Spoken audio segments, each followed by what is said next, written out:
Hello guys, welcome to my channel Travelolic Arjun. Please enjoy the video.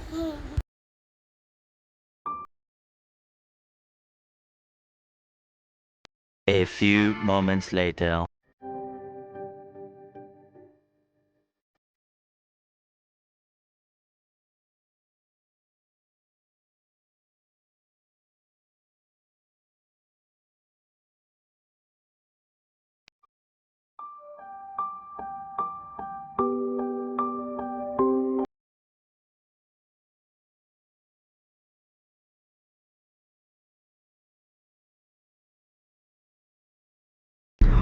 सही है single landing. Hello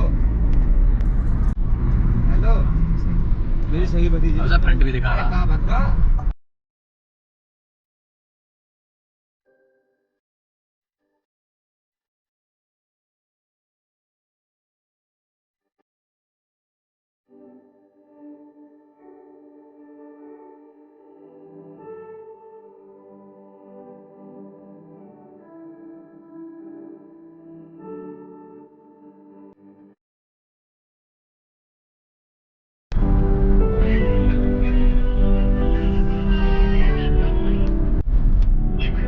Chandrashekhar भाई जब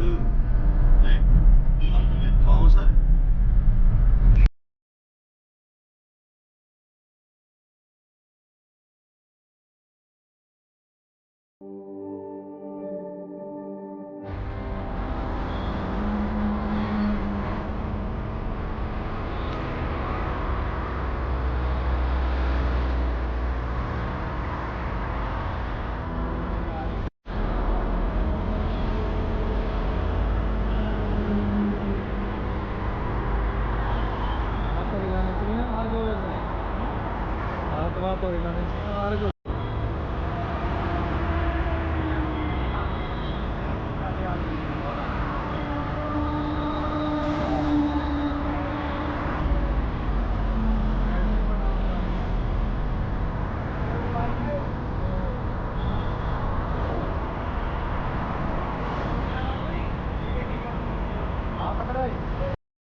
जय भीम।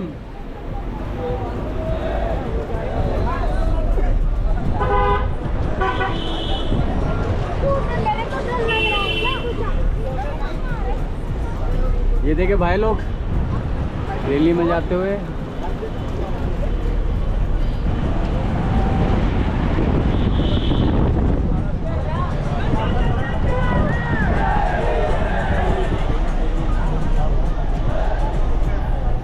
भाई साहब एक बात बोलूं, जितना चंद्रशेखर भाई की आवाज़ जमाना है इतना इस देश में आप किसी नेता की में नहीं है। आप चाहे माना है या ना माना, ये बहन के लौटे। प्रधानमंत्री के बाद जो आवाज़ आती है ना चंद्रशेखर भाई की आवाज़ है, वो किसी की नहीं है।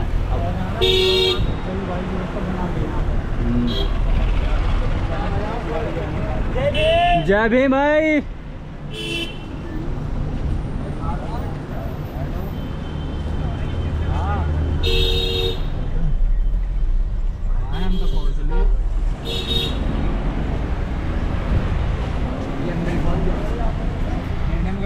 कौन से गेट ये दोस्त साथ में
A few moments later.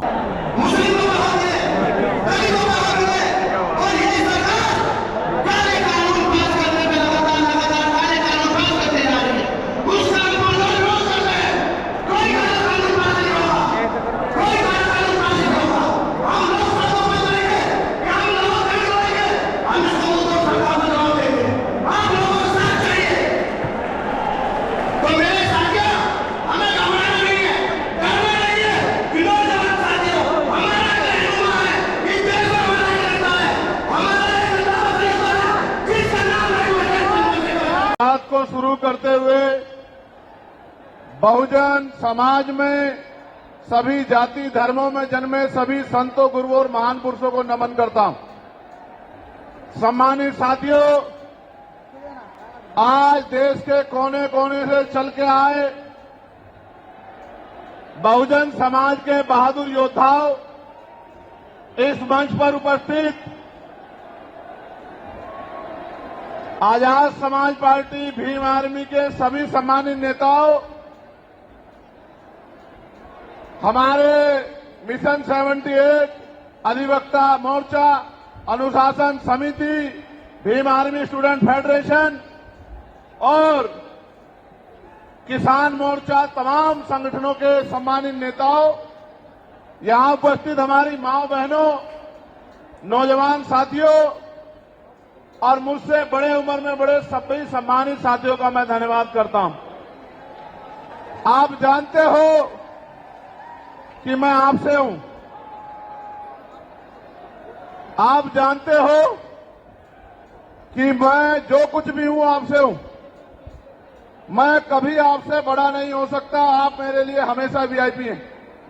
जितना सम्मान मैं उस मंच पर बैठे लोगों का करता हूं, उससे ज्यादा सम्मान मैं आपका करता हूं। लेकिन मैं आपसे भी उम्मीद करता हूं, मैं आपसे भी ये उम्मीद करता हूं कि जैसे मंच पे बैठे हैं जिम्मेदारी से सम्मान के साथ, ऐसे ही आप लोग भी जिम्मेदारी से बैठे, तभी आपकी इज्जत बढ़ेगी। अगर आप इज्जत नहीं बढ़ाना चाहते तो मैं क्या कर सकता हूं बताओ।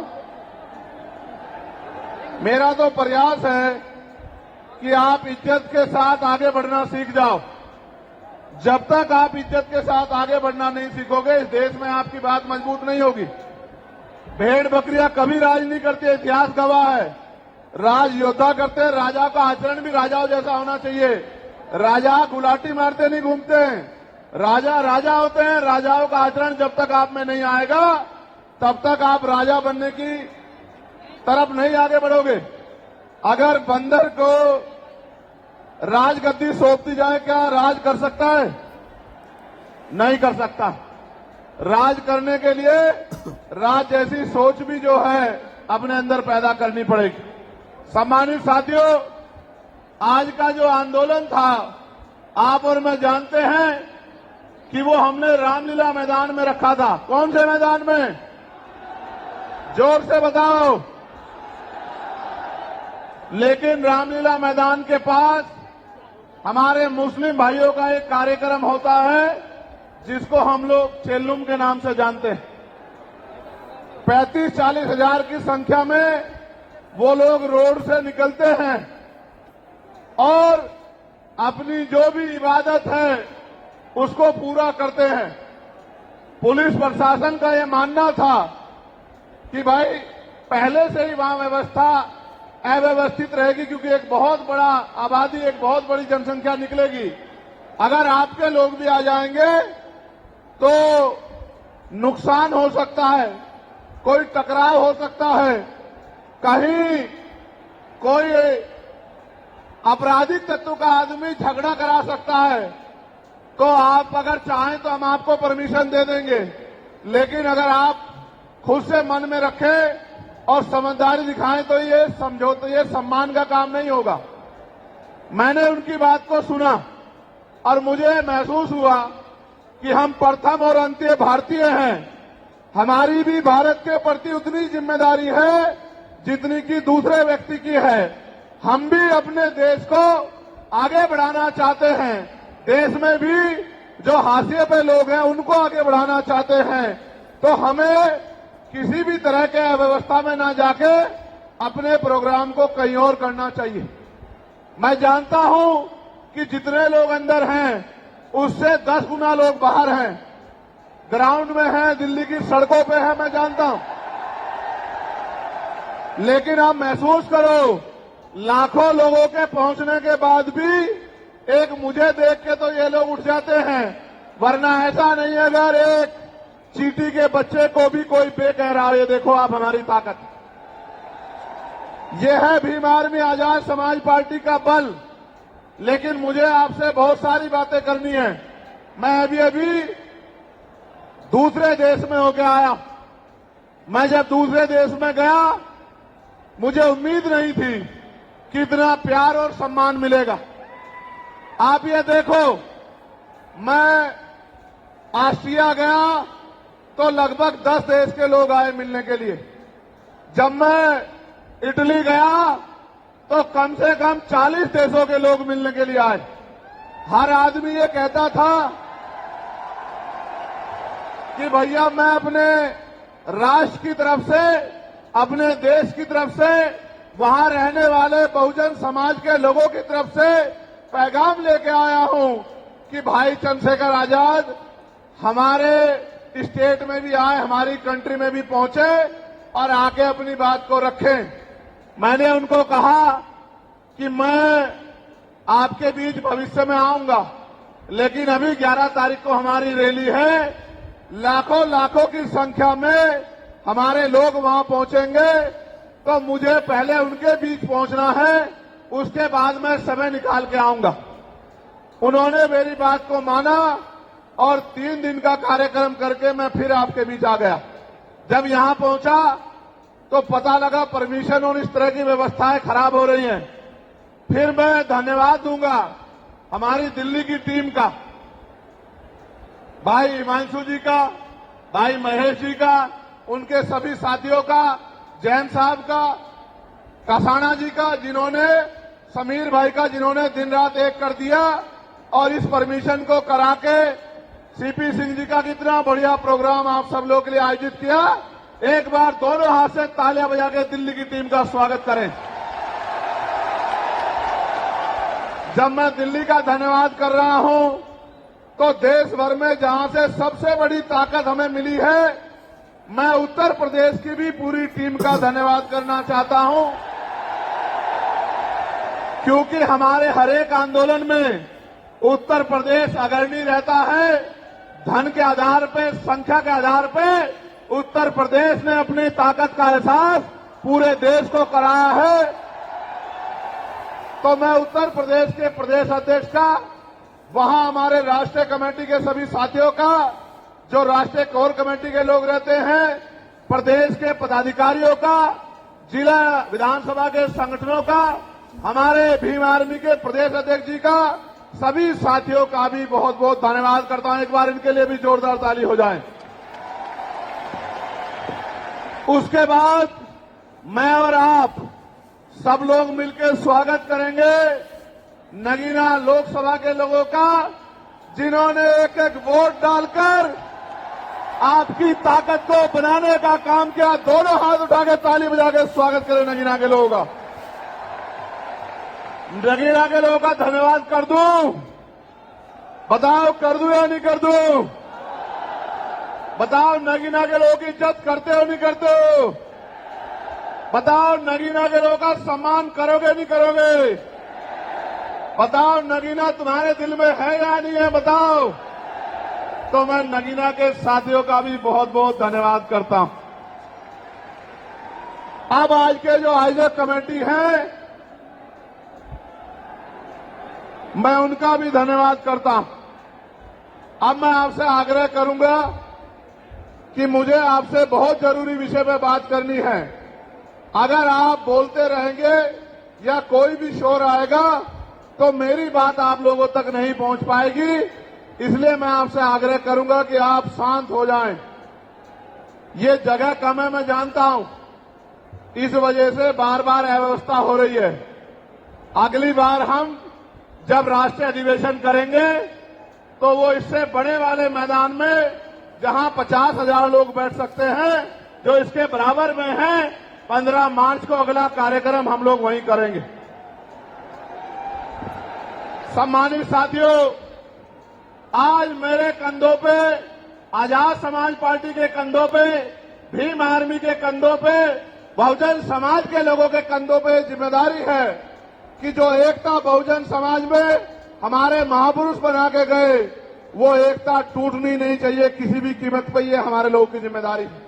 हमारे पढ़े लिखे समाज की, हमारे कर्मचारियों की, हमारे अधिकारियों की, हमारे नेताओं की, हमारे विधानसभा सेक्टर बूथ से लेकर जिले, मंडल, प्रदेश और राष्ट्रीय पदाधिकारी की जिम्मेदारी है कि जो एकता हमारी बनी है वो टूटनी नहीं चाहिए। दुश्मन किसी भी सूरत में कामयाब नहीं होना चाहिए, इस बात का हमें ध्यान रखना। अब ये रैली करने की जरूरत क्यों पड़ी, ये आवाज उठाने की जरूरत क्यों पड़ी, इसके पीछे भी कई कारण हैं और मैं अपने नेताओं से यह आग्रह करूंगा कि वो आज के बाद कमर कस ले और गांठ बांध ले कि जो प्रयास भाजपा आरएसएस के लोगों ने किया है हमारी एकता को कमजोर करने का, किसी भी कीमत पे वो एकता कमजोर नहीं होनी चाहिए। इस बारे में आप लोगों को ध्यान रखना। इस देश में वो लोग भी शासन सत्ता में हैं जिनकी आबादी लोकतंत्र में मुट्ठी भर हैं, जिनकी आबादी 85% है, वो इसी साजिशों के कारण, एकजुट न हो पाने के कारण इस देश में गुलामों जैसी जिंदगी जीने के लिए मजबूर हैं।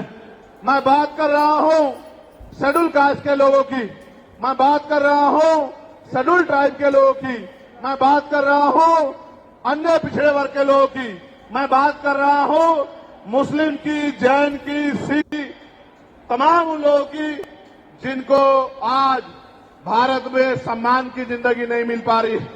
मैं बात कर रहा हूं महिलाओं की, मैं बात कर रहा हूं किसानों की, मैं बात कर रहा हूं मजदूरों की, मैं बात कर रहा हूं नौजवानों की। मैं पहले जो विषय है उस पर अपनी बात रखूंगा, फिर मुझे अपने दिल की बात आपको कहनी है। पहला जो विषय हमारा है, जिस पे हम लोग यहां इकट्ठा हुए हैं, उस पे हम लोग क्या करने वाले हैं, सरकार से हमारी क्या मांग है, सबसे पहले उस पे मैं अपनी बात रखूंगा। हमारी पहली मांग ये है कि 1931 के बाद इस देश में सभी जाति धर्मों के लोगों की जनगणना नहीं हुई है। जब तक जनगणना नहीं होगी तो ये नहीं पता लगेगा कि schedule caste, schedule tribe, backward के लोगों को कितनी उनकी आबादी और कितना सम्मान उनको मिल रहा है, कितनी हिस्सेदारी उनको मिल रही है। तो केंद्र सरकार जल्द से जल्द जातिगत जनगणना कराए। जब तक जातिगत जनगणना नहीं होगी तब तक सबसे पहले स्पष्ट ही नहीं होगा जो आज षड्यंत्र किया गया है और कुछ लोगों को जानबूझ के उनके मुंह से कहलवाया जा रहा है कि इस जाति का हिस्सा ये लोग खा रहे हैं, इस जाति का हिस्सा ये लोग खा रहे हैं, इस जाति का हिस्सा ये लोग खा रहे हैं। मैं चंद्रशेखर आजाद आपको वचन देके कहता हूं, अपने बहुजन समाज के सामने जातिवार जनगणना कराइए, उसके आंकड़े सार्वजनिक कराइए। अगर अंतिम पायदान पर रहने वाले, जिनको डीएससी के भाई कहा गया है, जो हमारा परिवार है, अगर उनका 1% आरक्षण भी पॉइंट के बराबर भी कमजोर पड़ रहा होगा तो मैं वचन देता हूं कि इससे बड़ी रैली उनके समर्थन में हम लोग करेंगे। मैं फिर आपसे कह रहा हूं, आप याद करो, जब से इस देश में आरक्षण व्यवस्था लागू हुई है, इस आरक्षण को खत्म करने के लिए चाहे वो कांग्रेस पार्टी रही हो या भारतीय जनता पार्टी रही हो या और कोई मनुवादी दल रहा हो, इन्होंने एडी चोटी के जोर लगाए। और आज जिन जातियों को गाली दी जा रही है, ये वही जातियां हैं जिन्होंने अपने बच्चे कुर्बान कर दिए लेकिन अपने अधिकारों की रक्षा की और आज भी इस देश में आरक्षण बचा हुआ है, नौकरियां बची हुई है, हिस्सेदारी बची हुई है, राजनीतिक व्यवस्था कायम है, लोकतांत्रिक व्यवस्था है। तो धन्यवाद करना चाहिए उन जातियों का जिन्होंने अपने प्राणों का बलिदान दे दिया, लाठी डंडे खाए, गोलियां खाई, लेकिन अपने अधिकारों को छीनने नहीं दिया। सब लोगों को उनका धन्यवाद करना चाहिए। लेकिन दुश्मन का ये षड्यंत्र है और दुश्मन बड़ा समझदार है। दुश्मन जानता है कि 2 अप्रैल 2018 के बाद में ये दलित समाज एकजुट हो गया था। जब दलित समाज एकजुट हुआ तो वो ये सोचने लगे कि इनकी एकता को कैसे तोड़ा जाए। आप और मैं जानते हैं, जब हम मुट्ठी बनकर रहेंगे तो कोई हमारे अधिकारों को नहीं छीन सकता। लेकिन जब जब हम बट जाएंगे, एक उदाहरण के तौर पे बताता हूं, अगर आप झाड़ू की सिक्कों को इकट्ठा कर दोगे, वो सिक्के जो हैं एकजुट हो जाएंगे, उनको बांध दिया जाएगा तो वो सारा कचरा साफ कर देंगे। लेकिन अगर वो जो सिक्के होते हैं, अगर आपने उनको अलग अलग कर दिया तो वो कचरा साफ नहीं कर पाएंगे, वो खुद कचरा बन जाएंगे, उनकी कोई हैसियत नहीं बनेगी। इसलिए हमारे महापुरुषों ने बहुजन समाज में भाईचारे की बात की। और आप महसूस करो, बाबा साहब अंबेडकर ने क्या नारा दिया? शिक्षित बनो, संगठित रहो और संघर्ष करो। हमें शिक्षित भी बनना है, संगठित भी होना है और अपने विरोधियों बैरियों के खिलाफ संघर्ष भी करना है, अपने अधिकारों के लिए संघर्ष भी करना है। मैं जब देश के बाहर गया तो मैंने देखा कि वो लोग तरक्की कर रहे हैं, उनकी जिंदगी खुशहाल है, उनकी जिंदगी अच्छी बन रही है। लेकिन उनकी जिंदगी तो अच्छी बन रही है, लेकिन 75 साल की आजादी के बाद आज भी भारत में 80% लोग ऐसे हैं जो रोटी कपड़ा मकान से वंचित है, जिनको इज्जत की जिंदगी नहीं मिल रही। तो मैं ये देख रहा था, मुझे बड़ी खुशी हो रही थी। लेकिन जब मैं भारत की तरफ देखता हूं तो बड़ी निराशा हाथ लगती है। फिर ये महसूस करता हूं कि आज जो कुछ हमारे पास है वो हमारे महान पुरुषों की संघर्ष की वजह से है। अगर हमारे महान पुरुष संघर्ष नहीं करते तो जो आज हमें मिला है ये भी हमें किसी कीमत पे नहीं मिलता। आप जानते हैं, हमेशा आरक्षण के खिलाफ, चाहे सुप्रीम कोर्ट हो या मनुवादी दल हो, सब लोगों ने आरक्षण को समाप्त करवाने के लिए एड़ी चोटी के जोर लगा दिए। और इसका सबसे बड़ा हमला इस पे कब हुआ? जब 10% EWS लागू हुआ। मुझे माफी चाहते हुए कहना है कि हमारे दलों ने भी हाथ उठा के, जो हमारे पूर्व के दल थे, उनका समर्थन किया, जबकि वो आरक्षण पे सबसे बड़ा हमला था। अगर उसी दिन हम लोगों ने सड़कों पर निकल के अपनी आवाज को उठाया होता तो किसी की मां ने दूध नहीं पिलाया होता कि वो दोबारा आरक्षण पे हमला करने के बारे में सोच लेता। ये भाजपा के लोग जो सत्ता में बैठे हैं, इन्होंने वोट तो आपसे हमसे ली धर्म के नाम पे, भाईचारे के नाम पे, लेकिन सत्ता में आके ये लोग अपने लोगों का काम करने लगे, अपने महापुरुषों की विचारधारा को आगे बढ़ाने लगे और हम लोग रोटी रोटी के लिए मोहताज लोग, जुल्म जाति के शिकार लोग परेशानी की जिंदगी जीने लगे। मैं चाहता हूं कि जो जिंदगी हमारे लोग ऑस्ट्रेलिया में जी रहे हैं, ऑस्ट्रिया में जी रहे हैं, इटली में जी रहे हैं, यूरोप में जी रहे हैं, पूरे अमेरिका में जी रहे हैं, कनाडा में जी रहे हैं, हॉलैंड में जी रहे हैं, नीदरलैंड में जी रहे हैं, ऐसी जिंदगी की व्यवस्था भारत में भी हो। लेकिन ये तभी संभव है जब राजनीतिक शक्ति हमारे पास हो। अगर राजनीतिक शक्ति भाजपा और कांग्रेस के पास रहेगी तो हम लोग इज्जत की जिंदगी इस देश में नहीं जी सकते। इस बात को आप लोग मेरी ध्यान रखना। ये मैं नहीं कह रहा हूं, ये बाबा साहब अंबेडकर ने कहा, political power is the master की। राजनीतिक सत्ता वो चाबी है जो आपकी सारी परेशानियों का हल कर देगी। और राजनीतिक सत्ता जिनके पास है, उनके लोग हजारों हजारों करोड़ रुपए लेके भाग जाते। उनके लोग उनके पूंजीपतियों के लाखों लाखों करोड़ रुपए माफ करते जाते। लेकिन अगर आपका 10,000 रुपए का बिल भी बाकी हो तो 10,000 रुपए का बिल भी अगर आप नहीं दोगे तो मुकदमा लिख के आपको जेल भेजने का काम सरकार कर देगी और आपके घर की कुर्की भी करा देगी। आप किसानों का, मजदूरों का हाल देख लो, आप नौजवानों का हाल देख लो, इस देश में क्या है। तो हमारी सबसे बड़ी मांग ये है, आप समर्थन करके बताना कि आप इस पर सहमत हो या नहीं हो।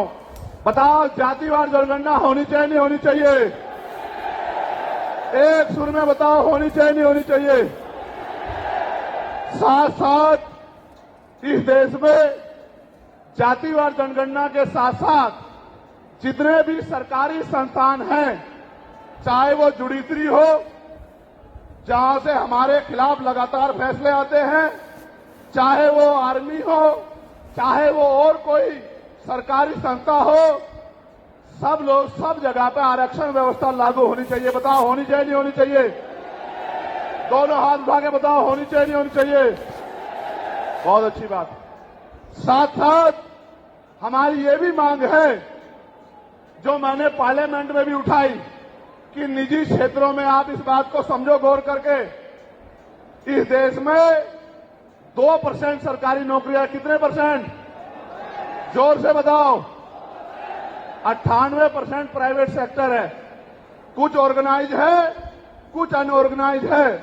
आप ये देखो, 2% में तो बंटवारा है, लेकिन 98% पे पुरानी सत्ता वाले लोग और आज की सत्ता वाले लोग सांप की तरह कुंडली मार के बैठे हैं। ना वहां SC/ST के लोगों का कोई प्रतिनिधित्व है, ना OBC के लोगों का है, ना ही मुस्लिम लोगों का है। तो हमारी मांग ये भी है कि अब समय आ गया है कि निजी क्षेत्रों में भी आरक्षण की व्यवस्था होनी चाहिए। होनी चाहिए नहीं होनी चाहिए? बताओ, दोनों हाथ उठा के बताओ, जोर से बताओ, होनी चाहिए नहीं होनी चाहिए? Very good, very good. साथ साथ हमारी ये मांग है कि प्रमोशन में रिजर्वेशन भी इस देश में लागू होना चाहिए। शेड्यूल कास्ट, शेड्यूल ट्राइब और बैकवर्ड के लोगों के लिए प्रमोशन में रिजर्वेशन भी सरकारी संस्थानों में लागू होना चाहिए। लागू होना चाहिए, लागू होना चाहिए? बताओ, जोर से बताओ। हमारी ये भी मांग है कि मंडल कमीशन की बाकी सिफारिशें भी लागू होनी चाहिए, क्योंकि जब तक मंडल कमीशन की बाकी सिफारिशें लागू नहीं होगी, तब तक पिछड़े वर्ग के लोगों को बराबर की हिस्सेदारी और सम्मान नहीं मिलेगी। हमारी ये भी मांग है, सरकार कह रही है कि क्रीमी लेयर लागू करना चाहिए, और जज साहब भी कह रहे हैं क्रीमी लेयर लागू करना चाहिए। मैंने पार्लियामेंट में पूछा कि भारत में कितने शेड्यूल कास्ट के लोग, शेड्यूल ट्राइब के लोग अरबपति बन गए, इसका डाटा आपको सार्वजनिक करना चाहिए, आर्थिक आंकड़े सार्वजनिक करने चाहिए। तब हमें पता लगेगा कि क्रीमी लेयर की स्थिति में हम आए या नहीं आए। आपको शायद जानकारी नहीं है, मैं आपको बताता हूं, आज भी बहुत सारे पदों को NFS करके, नोट फाउंड सुटेबल करके हमारे योग्य लोगों को नौकरी से निकालने का काम ये सरकारें करती है, क्योंकि कलम की ताकत उनके हाथ में होती है। जिनकी राज सत्ता पे कब्जा होता है, हमारे लोगों का राज सत्ता पे कब्जा नहीं है, इसलिए सारी योजनाएं हमारे खिलाफ बनती हैं। हमारी ये भी मांग है, जिस पर मैं गौर कर रहा हूं, सरकार ने कहा, मैं आज इस पर भी बोलूंगा। आज अगर मैं इस पर नहीं बोलूंगा तो हमारे लोगों को पता ही लगेगा देश में क्या हो रहा है। सरकार ने कहा कि वर्गीकरण लागू होना चाहिए। मैंने आपको बताया कि बातें तो बहुत लोग करते हैं, लेकिन जब आरक्षण पे हमला होता है, जब और किसी तरीके से आरक्षण को खत्म किया जाता है, जब गांव-गांव जाके लोगों को समझाने का प्रयास किया जाता है, तब जिन जातियों को आज सरकार के इशारे पे गाली दी जा रही है, उनको ही उन्हीं की जिम्मेदारी मान के लोग घर में बैठ जाते हैं कि भाई यही आरक्षण की रक्षा करेंगे, यही अधिकारों की रक्षा करेंगे। लेकिन सच ये है, अगर सरकार की मंशा वर्गीकरण के जरिए वास्तविकता में निचले पायदान पे बैठे अंतिम व्यक्ति को ऊपर उठाने की होती, तो जिस तरह से 10% आर्थिक आधार पर आरक्षण की व्यवस्था दी गई थी, 10% आरक्षण की व्यवस्था DSC के भाइयों के लिए, DSC परिवारों के लिए सरकार कर सकती थी। उनका कोई मतलब नहीं बैठता था कि इन्हीं में टुकड़ा डाल दे, क्योंकि सरकार जानती है इनमें बंटवारा हो जाएगा तो इनके खिलाफ आंदोलन आसान हो जाएगा, इनको पता भी नहीं चलेगा कब इनके अधिकार खत्म हो गए। मैं आपसे कहना चाहता हूं, सरकार बताए उनके पास वर्गीकरण की क्या पॉलिसी है, किस आधार पे वो वर्गीकरण करना चाहते हैं, कौन से आंकड़े उनके पास है, कौन से डाटा उनके पास है। मैं सरकार से जानना चाहता हूं, सरकार कमेटियां बना दे और वर्गीकरण किस फॉर्मूले पे करेगी ये भी बता दे, हम सरकार को भी सुनना चाहते हैं। अभी देश में पिछले दरवाजे से कुछ नहीं होगा, जो कुछ होगा आमने सामने होगा। अगर हमारे अधिकारों की बात आएगी तो लड़ाई आमने सामने लड़ी जाएगी। सरकार ये भी बताए क्या वह रोस्टर में बदलाव करेगी?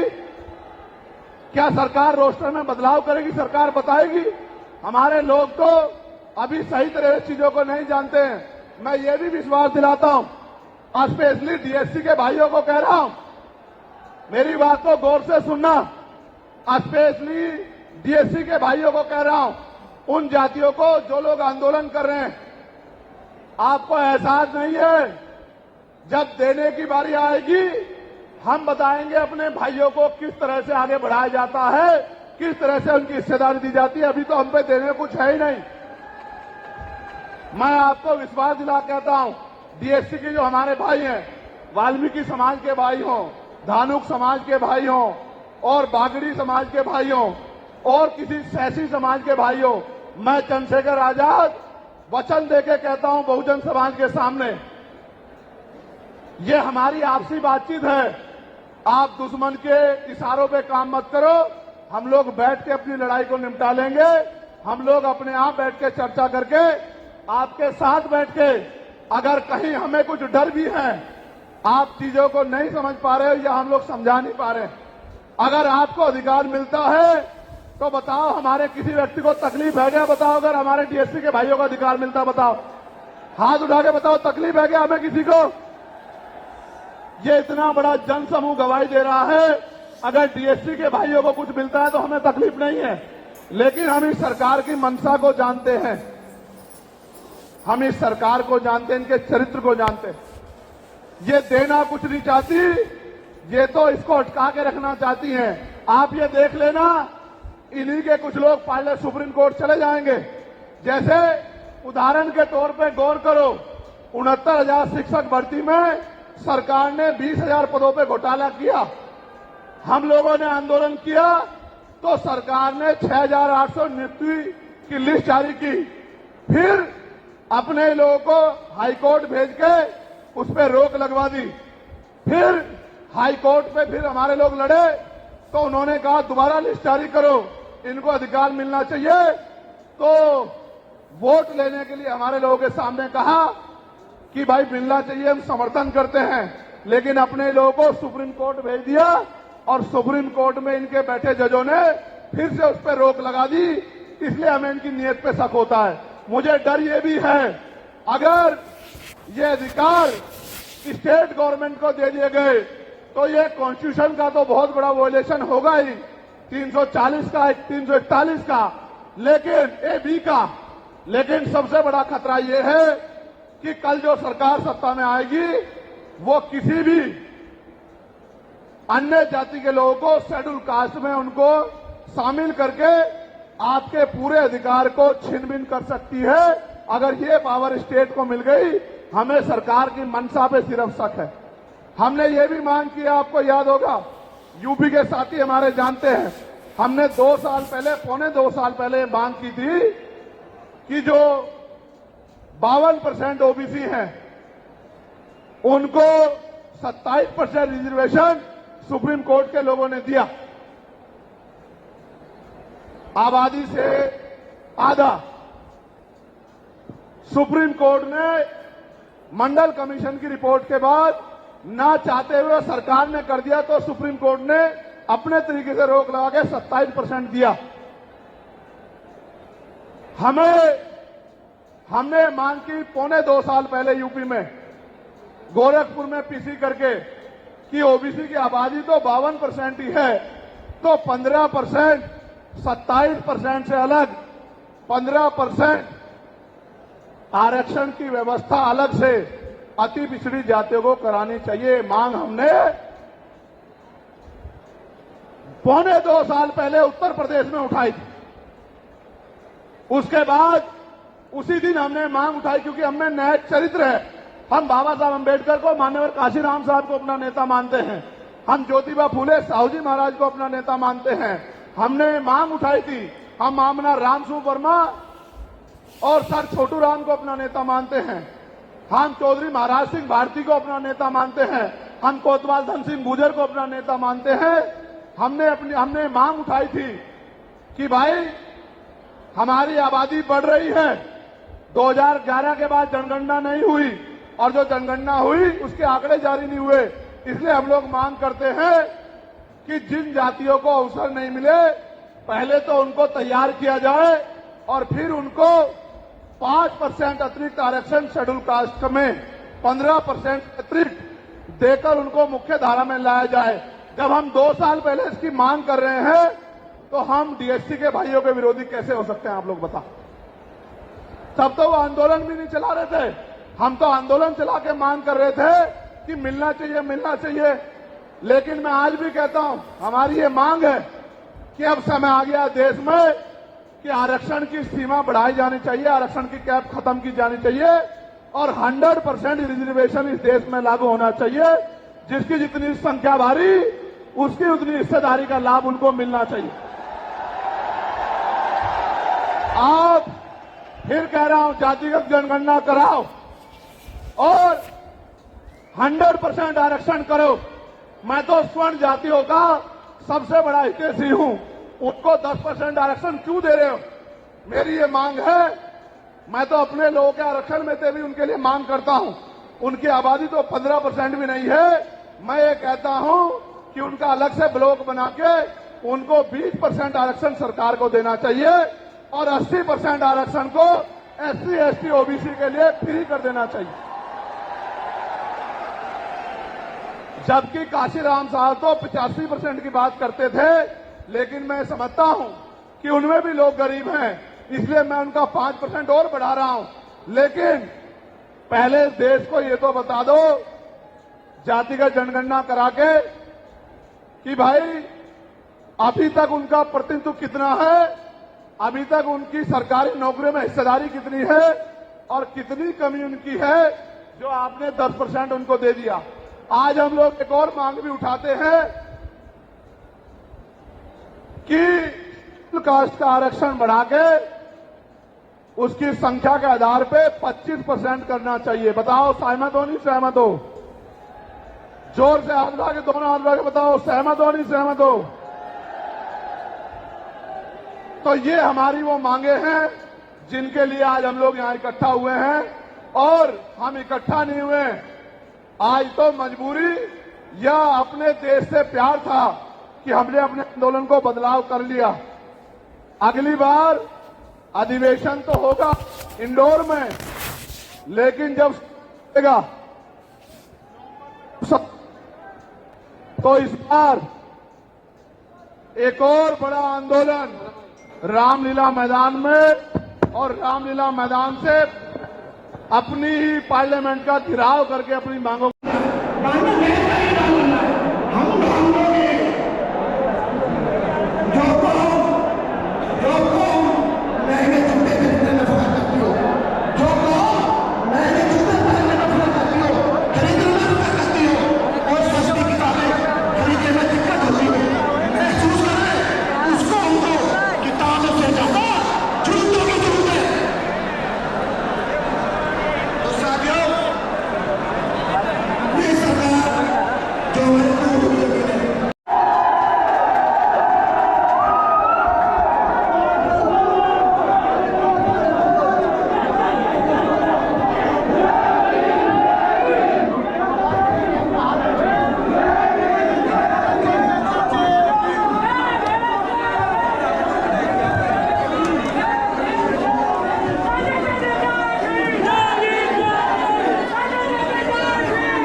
गेट भेट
तानाशाही भारी पड़ जाएगी, याद रखना। ये गाली गलौज से काम में चलने का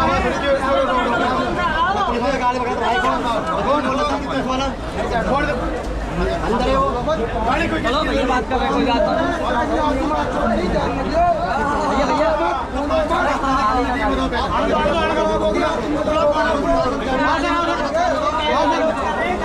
और दो गाली दे सके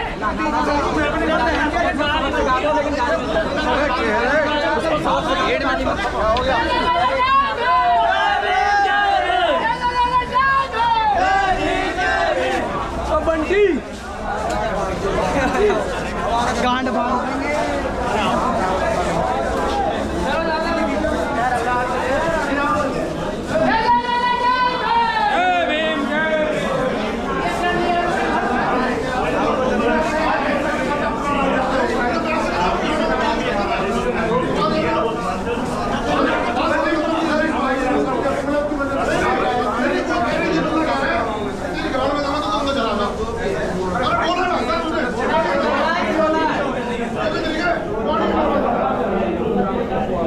हमारे वाले में रिकॉर्डिंग है।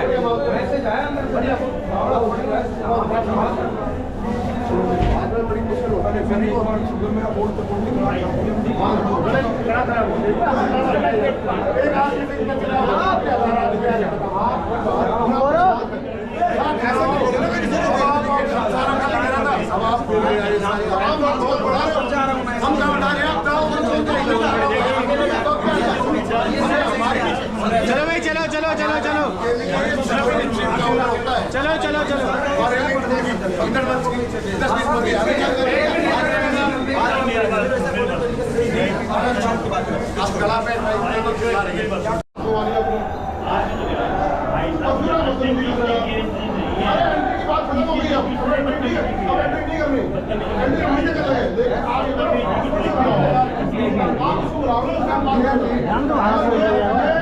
मेरे बाप की मैं जानता हूँ